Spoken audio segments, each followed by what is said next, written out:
था आपसे कुछ बातें कहने के लिए, और कुछ गंभीर बातें कहना चाहता हूं।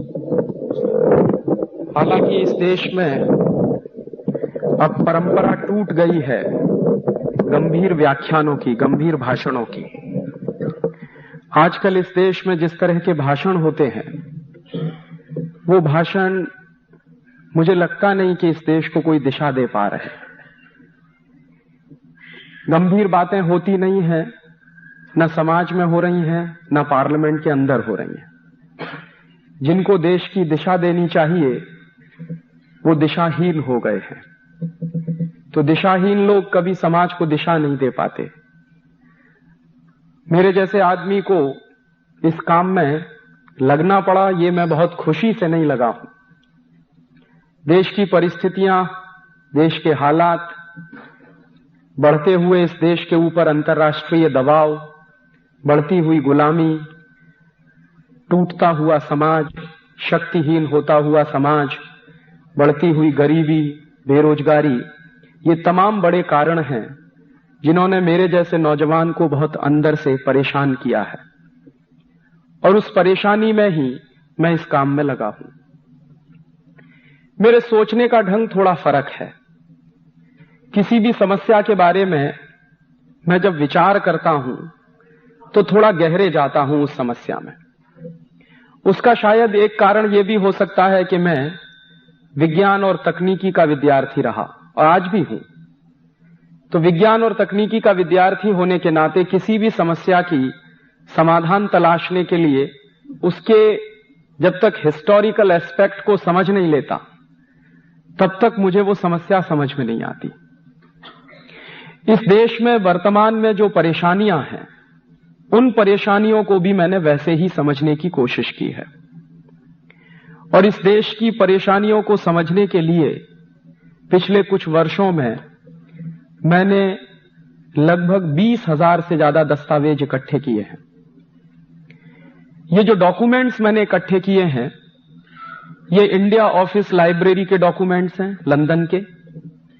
ब्रिटिश हाउस ऑफ कॉमन्स की लाइब्रेरी के डॉक्यूमेंट्स हैं। दुनिया के तमाम दूसरे देशों की लाइब्रेरीज और आर्काइव्स से निकाले गए डॉक्यूमेंट्स हैं। कुछ डॉक्यूमेंट हिंदुस्तान की आर्काइव्स से निकाले हैं मैंने, और उनके आधार पर जो मेरी समझ बनी है वही आपसे शेयर करने आया हूं। वो सही भी हो सकती है, गलत भी हो सकती है, और विनम्रता से यही कह रहा हूं कि अगर आपको कहीं गलत लगे तो आप जरूर मुझे सुधारने की कोशिश करें। ये एक बड़ा अभियान है, देश का काम है जिसमें मैं लगा हुआ हूं, और अगर मुझसे गलती होगी तो सारे देश को उसका नुकसान सहन करना पड़ेगा। तो ये आपकी जिम्मेदारी है कि मेरी गलतियों को सुधारें। देश आजाद हो गया है और आजादी के 50 साल पूरे हो गए। सारे देश में राजनीतिक स्तर पर एक जश्न जैसा माहौल है, हालांकि उसकी आत्मा मरी हुई है। और माहौल इस तरह का है कि हम तो आजाद हो गए हैं, 50 साल पूरे हो गए हैं, ये देश गणतंत्र हो गया है। और हिंदुस्तान की पार्लियामेंट में भी उस दिन 15 अगस्त माने 14 अगस्त की रात 1997 को आपने जो कुछ देखा वो देखा ही होगा। आजादी का एक बड़ा मेला सा मनाया गया। इस देश में आजादी के जश्न मनाने की भी कुछ ऐसी परंपराएं पड़ रही हैं, जैसे उदाहरण के लिए इस देश में आजादी का जश्न मनाने के लिए अमेरिका से एक संगीतज्ञ आ गया था, यानी। तो हिंदुस्तान की आजादी का जश्न मनाने के लिए अमेरिका से संगीतकार बुलाया जाता है, ये मेरे समझ के बाहर की बात है। उस यानी को हिंदुस्तान की आजादी के बारे में क्या समझ है और कितनी समझ है, और साथ ही साथ उस यानी को संगीत की कितनी समझ है जो मेरे देश में चलता है और बजाया जाता है। फिर एक दिन मैंने सुना, अखबारों में पढ़ा कि हिंदुस्तान की आजादी का जश्न मनाने के लिए अमेरिका की एक नाटक कंपनी आई, उसका नाम था पॉल टेलर की कंपनी। तो पॉल टेलर की कंपनी हिंदुस्तान के 10-12 शहरों में नाटक करती थी, और पॉल टेलर जो है उस नाटक के माध्यम से दिखाने की कोशिश करते थे, लेकिन उनको मालूम नहीं था कि झांसी की रानी लक्ष्मीबाई कौन थी और उसने क्या क्या किया था। वो कोशिश करते थे हिंदुस्तान की आजादी का इतिहास बताते, लेकिन उसी दृष्टि से कोशिश करते थे जैसे अमेरिका वाले हिंदुस्तान को देखते हैं, भारत को देखते हैं। और दुर्भाग्य ये है कि हिंदुस्तान की आजादी के जश्न के जितने कार्यक्रम हो रहे हैं वो सब विदेशी कंपनियों द्वारा स्पॉन्सर हो रहे हैं। माने जिन विदेशी कंपनियों के कारण इस देश की आजादी चली गई थी, जिस ईस्ट इंडिया कंपनी और अंग्रेजों के कारण इस देश की आजादी चली गई थी, अभी उन्हीं देशों की कंपनियों को हमारे देश की आजादी से इतना प्यार कैसे हो गया। टेलीविजन पे रात दिन विज्ञापन आप देखिए तो जितने विज्ञापन हिंदुस्तान की आजादी के कार्यक्रम के आते हैं वो सब विदेशी कंपनियों द्वारा प्रायोजित किए हुए होते हैं। तो ये कुछ विद्रूपताएं हैं, ये कुछ विडंबनाएं हैं इस देश की।